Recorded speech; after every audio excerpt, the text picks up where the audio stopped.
Yes, it's the world's richest thoroughbred horse day, worth a whopping $32 million. And of course, this year the world came to see a horse called Arrogate, trained by Bob Baffert and ridden by Mike Smith. And it was really one of the most remarkable performances that we've ever seen in Dubai or anywhere in the world for that matter. He's a son of unbridled song, and in fact we have a son of unbridled song standing in South Africa. His name of course is Noble Tune, and he stands down at Rathmore Stud in KwaZulu-Natal, but that's a completely separate story. We've spoken to Mike de Kock about the exploits of Mubtahij, and of course this time we're going to chat to him about a horse called Fourie, who ran in the United Arab Emirates Derby. It was his first performance as a horse that had just won a maiden. He was a horse shrouded in intrigue, with Milan du Toit having to go out to Dubai to school him in the starting stalls because that appeared to be his Achilles heel. He did a marvellous job and he ran a fantastic race given the circumstances. So in tonight's program, we'll chat to Mike de Kock about that horse in the UAE Derby. We'll chat to Bob Baffert, we'll chat to Mike Smith, and we'll also chat to Ali VANCE about her encounter with Mike de Kock.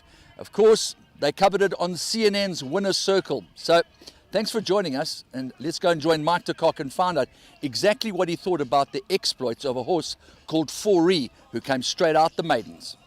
One hears things, one never knows how to react. I thought I heard you say that we came here with a half-loaded gun, referring to this young horse called Fourie, who's just won a maiden. He's got Bernard wasting to get down 55, a lot against him. Milan did a great job, and I thought that given the circumstances, there's a lot to build on. Yeah, at the end of the day, you can see the way he ran. He was short of a battle or two. Thunder Snow's 3/4 of a length away. He's edging up to be third now. Guitar Man fourth, Fourie fifth, being ridden along. He was in there, pressed to stay there, then travels, then didn't. He gets a bit of a bump at the top of the stretch. He could have run into fifth or sixth. Just not ready, really, at the end of the day. You know, I mean, if it wasn't Dubai in this situation, I'd never have run him. It's only because we are in these situations that we tend to do stupid things. Talking about bumps, Arrogate, Mubtahij on the bend, just a little wake-up call. I think the bump helped us, funny enough. We looked like we were getting a bit tired then. He gave us a bump and we got a bit of momentum out of it. Sonny. Yeah. Mike de Kock, what a fabulous trainer he is, and he's a trailblazer for South Africa, and he really does kind of change the rules, I guess. And I know he's been sending horses over to Dubai for a number of years, but he's willing to send horses to the UK, and I mean, I'm sure that a lot of his horses will end up in the United States as well. And I know he's sort of the only South African trainer that does that, and it'd be great to see some more of them do that, but it's very difficult for trainers in South Africa to send their horses, and it takes a long time to get to the Northern Hemisphere, which is, you know, it's another interview in itself, or chat in itself. We're just up against the 8 ball permanently. Horses leaving South Africa, coming to Dubai, get your Christmas Eve. I mean, what chance have you got at the end of the day? So, and then when you're done well, people look at you sideways like you've lost your marbles. You don't know how to do it anymore, you know. So, you know, look, I mean, I'm actually very proud of Mubtahij. He's run a cracking race, short of his best fitness. Mike has been brilliant, and we featured him on the last month's CNN Winning Post programme and chatted to him here on Super Saturday, and he's such a nice guy. He's a real ambassador for the sport as well. You know, Mike Smith, you know, Big Money Mike, he was sitting back there, and he just said, you know, when they left, he just let the horse gather himself. You know, he's still a big kid learning how to run, and so, you know, he can go in the lead, he can be last, it's just an incredible, I think what we saw today was, I think he stamped his legacy was like, you know, how incredible is this horse? Shane Ryan has the button. Gates fly. They're racing in the Dubai World Cup, and Gold Dream slow to move, and Arrogate is last.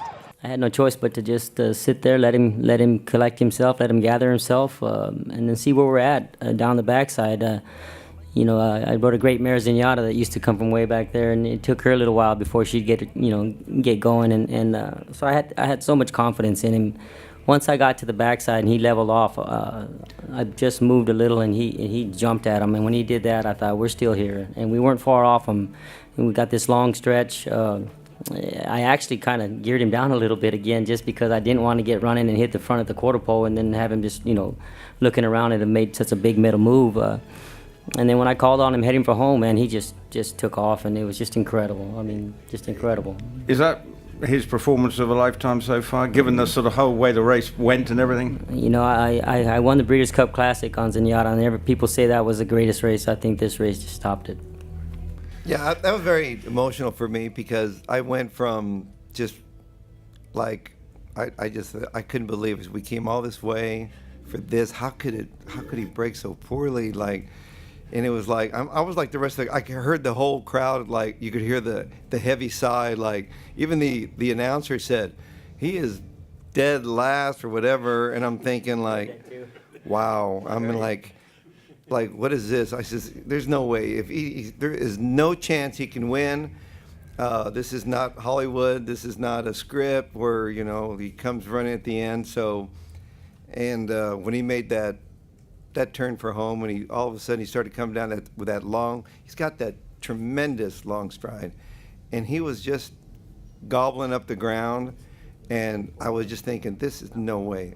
What I'm seeing, I was like everybody else. I was watching this unfold before me, thinking, where's this horse come from? I mean, he just shows us something, spectacular every time he runs. But it was just it's unbelievable feeling, but of great satisfaction because I sort of felt a little guilty bringing him here but I want him to, he didn't get to go through the Classic, so he doesn't have American Pharaoh was touched millions of hearts, win the Triple Crown. A great horse, and I have this other great horse. So now, he has to establish himself.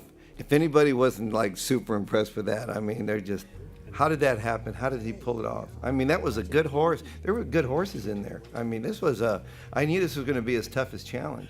In America, we always have someone really stick their head up into the doors. He's used to some different things, but for whatever happened, I think it just happened for a reason. It made this race, and it made him much more impressive than if he would have broken light second. I mean, can you imagine? I mean, what he did after all that.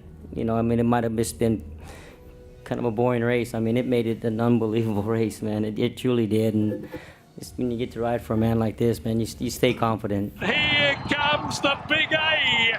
Arrogate on the outside. Gun Runner in front of Neolithic, but Arrogate swoops up on the outside. America's King Croesus of horse racing went to the front. 200 metres left to go. Arrogate has drawn away from Gun Runner. A is for Arrogate. A is for Absolute Superstar. A is for Anointing. Have we seen the anointing of the man of war of the 21st century? Arrogate, a brilliant winner of the Dubai World Cup from Gun Runner and Neolithic. Then Mubtahij